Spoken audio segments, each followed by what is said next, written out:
सावन में ऐसा कौन सा नक्षत्र आता है जिसमें अमृत की वर्षा होती है। आप सबको पता है कि सावन में ही इसका महत्व बहुत ज़्यादा है।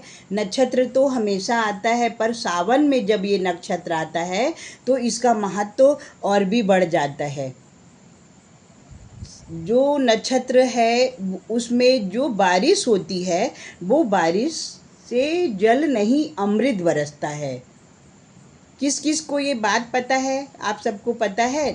नहीं, अगर नहीं पता है तो आप कमेंट करके ज़रूर बताइएगा, मैं आप सबको बताऊंगी। और सबसे पहले तो वो जो नक्षत्र है वो 14 तारीख को आ रहा है और आप सबको इस नक्षत्र का लाभ लेना है। सबसे पहले तो आपको 14 तारीख को ये नक्षत्र आ रहा है और इस नक्षत्र का नाम है मघा नक्षत्र। मघा नक्षत्र में बारिश होती है तो वो अमृत बरसता है।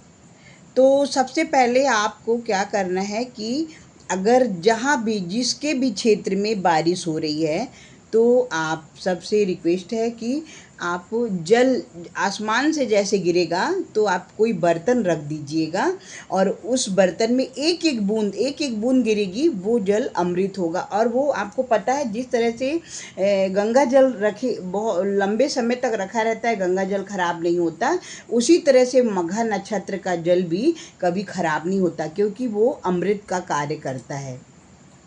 आपको सबसे पहले पता है कि उस नक्षत्र का जल से अगर आप शिव जी पे अभिषेक करते हैं तो अद्भुत लाभ होता है। 14 तारीख को वो नक्षत्र पड़ रहा है, उस सब का आप लाभ लें क्योंकि कहते हैं ना 27 नक्षत्र होते हैं, 27 नक्षत्र में ये नक्षत्र आता है और 27 नक्षत्रों में के सबके अलग अलग देवता होते हैं। और ये जो मघा नक्षत्र है इसके स्वामी होते हैं केतु और इसके अधिष्ठाता जो होते हैं वो पितृदेव होते हैं। सिंह राशि में आने के कारण इसके जो राशि के स्वामी हो जाते हैं वो सूर्य हो जाते हैं, क्योंकि सूर्य तो वैसे ही सूर्य तो राजा हैं, हमारे पिता हैं। क्योंकि अगर सूर्य ना हो तो हमारे शरीर की ऊर्जा ही नष्ट हो जाएगी। आपने देखा होगा कि अगर एक दिन बरसात होने के पे धूप नहीं निकलती है तो कितना अजीब सा लगता है। बरसात तो अच्छी लगती है पर उसके साथ साथ सूर्य देवता की किरण भी हमारे शरीर के लिए बहुत आवश्यक है। इसलिए आप सब ये मघा नक्षत्र जो 14 तारीख को इसी अगस्त में पड़ेगा, मैं पहले से इस वीडियो को डाल रही हूँ कि आप सब याद कर लें, डायरी में इसको लिख लें। मघा नक्षत्र जिस दिन की सिंघारा दूज भी है, शुक्ल पक्ष का दूसरा दिन है।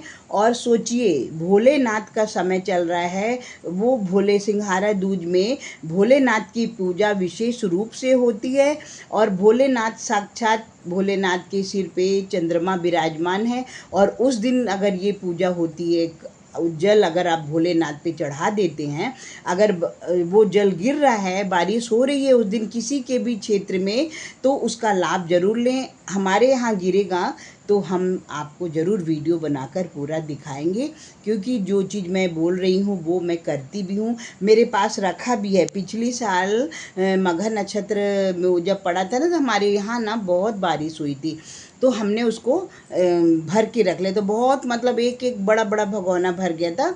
फिर हमने उससे शंकर जी का अभिषेक कराया और इस बार भी हम शंकर जी का अभिषेक कराएंगे, जो कि पिछले साल का मेरे पास में जो मघा नक्षत्र का जल रखा हुआ है ना, उससे हम आपके का ये अभिषेक शंकर जी पे कराएंगे। बहुत लाभ होता है। जिस तरह से आप गंगा जल का अभिषेक करते हैं ना, उसी तरह से ये मघा नक्षत्र के जल का भी आप सबको अभिषेक करना चाहिए। और ये अद्भुत जानकारी है जो कि मैं आप सबको देना चाहती थी। आप सब लाभ लीजिए और ये जानकारी दूसरों तक शेयर करिए तो बहुत आपको लाभ होगा।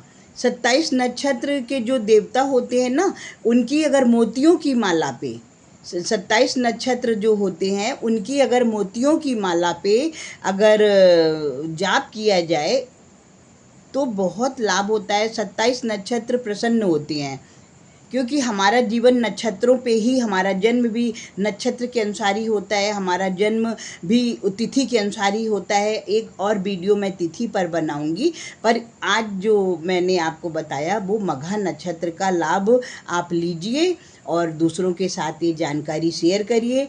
मैं रीता शुक्ला आप सबका स्वागत अभिनंदन करती हूँ। मेरे जितने भी सब्सक्राइबर हैं सबको मैं सत सत नमन करती हूँ, अभिनंदन करती हूँ। आप मेरा वीडियो को देखिए, दूसरों तक अगर आपको जानकारी अच्छी लगे तो आप लाइक करिए, सब्सक्राइब करिए, और मैं इसी तरह से आपके लिए नई नई जानकारियाँ लाती रहूँगी। श्री हरि राधे राधे।